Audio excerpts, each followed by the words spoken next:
Hi hello ನಮಸ್ಕಾರ. ನಾನು ನಿಮ್ಮ ಮಿತ್ರ ಮಹೇಶ್. ನೀವು ನೋಡ್ತಿದ್ದೀರಾ Siminappa Mahesh YouTube channel friends. ಇವತ್ತು Bigg Boss season 12 episode number 29. ಈ ಒಂದು ಎಪಿಸೋಡ್ ಬಗ್ಗೆ ಒಂದಿಷ್ಟು ಮಾಹಿತಿ, ಒಂದಿಷ್ಟು ಅನಲೈಸ್, ಒಂದಿಷ್ಟು ಇನ್ಫಾರ್ಮೇಶನ್, ಹಾಗೆ ಒಂದಿಷ್ಟು ರಿವ್ಯೂ ಮಾಡ್ಕೊಂತ ಹೋಗೋಣ ಈ ಒಂದು ಎಪಿಸೋಡ್ ಬಗ್ಗೆ. ಎಪಿಸೋಡ್ ಸ್ಟಾರ್ಟ್ ಆಗ್ತಾ ಇದ್ದಂಗೆ ರಿಷಿಕಾ ಗೌಡ ಅವರು ಅಶ್ವಿನಿ ಗೌಡ ಅವರ ಜೊತೆ ಮಾತಾಡ್ತಾ ಇರ್ತಾರೆ. ನಿನ್ನೆ ನಡೆದಿರ್ತಕ್ಕಂಥ ಒಂದು ಸನ್ನಿವೇಶ, ಜಾನ್ವಿ ಅವ್ರ ಕುರಿತು, ಆಮೇಲೆ ರಿಷಿಕಾ ಅವರ ಕುರಿತು ಜಗಳ ನಡೆದಿತ್ತು. ಆ ಒಂದು ವಿಚಾರ ಕುರಿತು ಇಲ್ಲಿ ಕ್ಲಾರಿಟಿ ಕೊಡ್ತಾ ಇದ್ದಾರೆ. ನನಗೇನು ಬುದ್ಧಿ ಇಲ್ವಾ? ನಾನೇನು ವಯಸ್ಸಿನ ಹುಡುಗರ ಜೊತೆ ಲಲ್ಲೆ ಹೊಡೆಯಕ್ಕೆ ಬಂದಿದ್ದೇನಾ? ಇಲ್ಲಿ ನಾನು ಜಸ್ಟ್ ಕಾಮಿಡಿ ಮಾಡಿದ್ದು. ಇಲ್ಲಿ ಅವರು ಆರ್ಟಿಸ್ಟು, ನಾನು ಆರ್ಟಿಸ್ಟು. ನನಗೂ ಗೊತ್ತಾಗುತ್ತೆ ಈ ಒಂದು ಮ್ಯಾಟ್ರು ಎಲ್ಲಿವರೆಗೂ ಲಿಮಿಟಲ್ಲಿರಬೇಕು ಅನ್ನೋದು ಸಹ ನನಗೂ ಗೊತ್ತಾಗುತ್ತೆ. ನನಗೇನು ಬುದ್ಧಿ ಇಲ್ವಾ ಹಿಂಗೆ ಹಿಂಗೆ ಅಂತೇಳಿ ಅಶ್ವಿನಿ ಗೌಡ ಅವ್ರ ಜೊತೆ ಮಾತಾಡ್ತಾ ಇರ್ತಾರೆ ರಿಷಿಕಾ ಗೌಡ ಅವರು. ನಮಸ್ಕಾರ ಬಿಗ್ ಬಾಸ್. ಅಯ್ಯೋ ಇದೇನಿದು, ನಿನ್ನೆ ಕ್ಯಾಕರಿಸಿ ತುಪ್ಪಕ್ ಅಂತ ಹೋಗೋದು, ಇವಾಗ ನಮಸ್ಕಾರ ಬೇರೆ ಮಾಡ್ತೀಯಾ ಅಂತ ನೀವು ಹೇಳ್ತಿರ್ಬೋದು. ಓಹೋ ಒಳ್ಡನ್. ಇದು ನಾನಲ್ಲಪ್ಪ ಹೇಳಿದ್ದು, ನಿಮ್ಮ ಪ್ರೀತಿಯ ಕಂಟೆಸ್ಟೆಂಟು ಅಶ್ವಿನಿ ಗೌಡ ಅವರು ಹೇಳಿದ್ದು.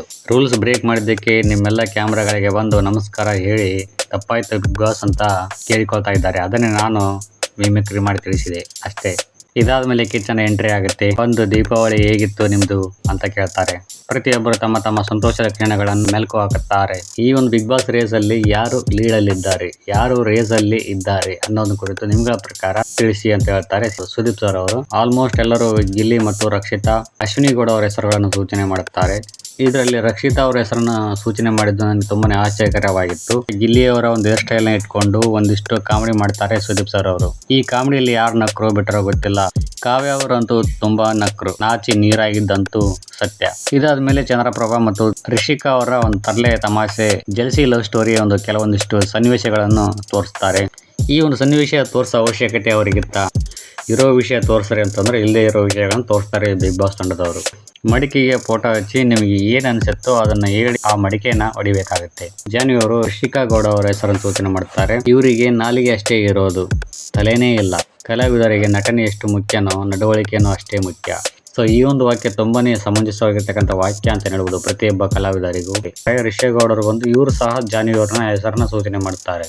ಸ್ಟ್ಯಾಂಡು ಅಂತಾರಲ್ಲ, ಇವರು ಸ್ಟ್ಯಾಂಡ್ ಅಲ್ಲ, ಇದು ದೊಡ್ಡ ಬಕೆಟ್. ಇವ್ರು ಮಾಡೋದೆಲ್ಲ ಕರೆಕ್ಟ್, ಮಿಕ್ಕಿದವ್ರು ಮಾಡೋದೆಲ್ಲ ತಪ್ಪು ಅಂತಾರೆ ಇವರು. ಸೊ ಇದಾದ ನಂತರ ಕಾವ್ಯ ಅವರು ಬರ್ತಾರೆ. ಅಶ್ವಿನಿ ಗೌಡ ಅವ್ರನ್ನ ಸೂಚನೆ ಮಾಡುತ್ತಾರೆ. ಅಶ್ವಿನಿ ಗೌಡ ಅವರಿಗೆ ರೆಸ್ಪೆಕ್ಟ್ ಬೇಕು ಅಂತಂದ್ರೆ ಬೇರೆಯವರಿಗೆ ರೆಸ್ಪೆಕ್ಟ್ ಕೊಡೋದನ್ನ ಕಲಿಬೇಕು ಇವರು. ಈ ಒಂದು ಸ್ಟೇಟ್ಮೆಂಟ್ ಹೇಳಿದ್ದೆ ತಡ ಅಲ್ಲಿರೋ ಪ್ರೇಕ್ಷಕರೆಲ್ಲರೂ ಚಪ್ಪಾಳೆ ಹೊಡೆದೇನು, ಶಿಳ್ಳೆ ಹೊಡೆದೇನು, ಹಬ್ಬ. ಸೊ ಇದಾದ ನಂತರ ಧ್ರುವಂತ್ ಅವರು ಬರ್ತಾರೆ. ಸುಧೀರ್ನ ಸೂಚನೆ ಮಾಡುತ್ತಾರೆ. ಬಕೆಟು, ಚೆಂಬು, ಬೇಕು ಅವೆಲ್ಲ ನಿಮಗೆ ಸೂಟ್ ಆಗುತ್ತವೆ. ನಾನು ಬಂದಾಗಿಂದ ಒನ್ ಮ್ಯಾನ್ ಶೋ ಆಡ್ತಿದ್ದೀನಿ.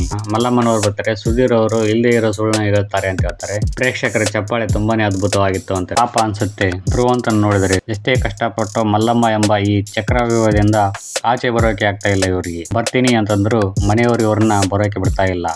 ಇದು ವಾಸ್ತವ. ಇದಾದ ನಂತರ ರಕ್ಷಿತನ ಹೋಗುತ್ತಾರೆ. ನೀವು ಆಡಿದ ಟಾಸ್ಕು, ನಿಮ್ಮ ಒಂದು ಬಿಹೇವಿಯರು, ನಿಮ್ಮ ಒಂದು ಚಟುವಟಿಕೆ, ಈ ಮನೆಯಲ್ಲಿ ಕಳೆದಿರ್ತಕ್ಕಂಥ ಒಂದಿಷ್ಟು ಸನ್ನಿವೇಶಗಳನ್ನು ನೆನಪು ಮಾಡಿಕೊಂಡು ಚೆನ್ನಾಗಿ ಆಡ್ತಾ ಇದ್ದೀರಾ ಅಂತೇಳಿ ಸುದೀಪ್ ಸರ್ ಅವರು ತಿಳಿಸ್ತಾರೆ. ರಕ್ಷಿತಾ ಅವರಿಗೆ ಕಿಚ್ಚನ ಚಪ್ಪಾಳೆ ಸಿಗುತ್ತೇನೋ ಅಂತ ನಾವು ಅನ್ಕೊಂಡಿದ್ವಿ. ಯಾಕಂದ್ರೆ ಅಂದ್ರೆ ಆ ಹುಡುಗಿ ಈ ವಾರ ತುಂಬಾನೇ ಅದ್ಭುತವಾಗಿತ್ತು. ಸ್ಟ್ರಾಟಜಿ ಇತ್ತು, ಕರುಣೆ ಇತ್ತು, ದಯೆ ಇತ್ತು, ಅಗ್ರೆಷನ್ ಇತ್ತು, ಆಕ್ಟಿವ್ ಇದ್ರು. ಆದ್ರೂ ಸಿಗ್ಲಿಲ್ಲ, ಯಾಕೋ ಗೊತ್ತಿಲ್ಲ. ನಾಮಿನೇಷನ್ ಒಂದು ವಿಚಾರಕ್ಕೆ ಬರ್ತಾರೆ. ಅಶ್ವಿನಿ, ಜಾನ್ವಿ, ಗಿಲ್ಲಿ, ರಕ್ಷಿತಾ ಇವರೆಲ್ಲರೂ ಸೇಫ್ ಆಗ್ತಾರೆ. ಕೊನೆಗೆ ರಾಶಿಕಾ ಮತ್ತು ಸ್ಪಂದನ ಇಬ್ರು ಉಳ್ಕೊಳ್ತಾರೆ.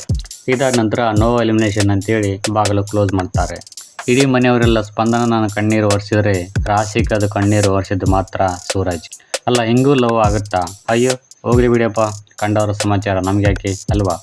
ಆದರೂ ಒಂದು ಡೌಟು, ಇವನು ಅವಳಿಗೆ ಬಿದ್ನಾ ಅಥವಾ ಅವಳು ಇವನಿಗೆ ಬಿದ್ಲಾ ಅನ್ನೋದೇ ಡೌಟು. ಸೊ ಒಟ್ಟಾರೆಯಾಗಿ ಹೇಳ್ಬೇಕಂತಂದ್ರೆ ಇವತ್ತೊಂದೇ ಒಂದು ಎಪಿಸೋಡ್ ಹೇಗಿತ್ತು ಅನ್ನೋ ಒಂದು ವಿಚಾರಕ್ಕೆ ಬರೋದಾದ್ರೆ, ಸ್ಪರ್ಧಿಗಳನ್ನು ತೊಟ್ಟಿಲಿಗೆ ಹಾಕಿದ್ದು ಇವರೇ, ಚಿವುಟಿದ್ದು ಇವರೇ, ತೂಗಿದ್ದು ಇವರೇ.